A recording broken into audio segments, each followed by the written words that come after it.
Hi friends, டே 51க்கு என்ன படிக்கலாம்னு பார்க்கலாமா? விடுதலை போராட்டத்தில் பெண்களின் பங்கு. இந்த டாபிக் சம்மந்தமாக தமிழ் புக்கில் தான், ஸ்கூல் தமிழ் புக்கில் தான் எல்லா லெசன்ஸ் கவர் ஆகும். ஆல்ரெடி நம்ம தமிழ் ஸ்கூல் புக்கும் சேர்ந்து படிச்சுக்கிட்டு இருக்கோம்ல, இதையும் அப்படி சேர்ந்து பார்த்துடலாமா?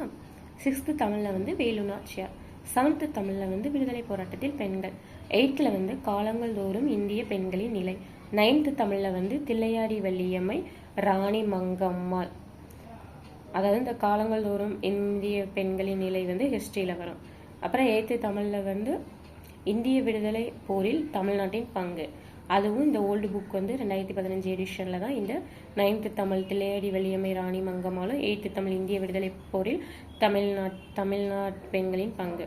அப்புறம் 10th வந்து சமூக மாற்றம், தமிழ்நாட்டின் சமூக மாற்றம். இது வந்து ஆல்ரெடி பார்த்துருக்கோம்ல, அதில் வந்து 10.7 அதாவது பேஜ் நம்பர் 131 to 134 மட்டும் படித்தா போதும். இந்த லெசன் ஆல்ரெடி படிச்சிருக்கேன், இதில் லைட்டாக ஒரு டைம் ரிவிஷன் பண்ணிக்கோங்க. அதுக்கப்புறம் 9th தமிழில் வந்து கல்வியில் சிறந்த பெண்கள், பேஜ் 124 இருக்கிறது மட்டும்.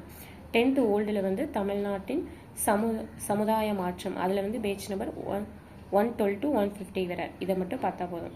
அதுக்கப்புறம் 2019 to 2025 விடுதலை போராட்டத்தில் பெண்களின் பங்கு ஓல்டு கொஷின், அதாவது ப்ரீவியஸ் இயர் கொஷின் எல்லாம் இந்த சம்மந்தமாக நல்லா பார்த்துக்கோங்க.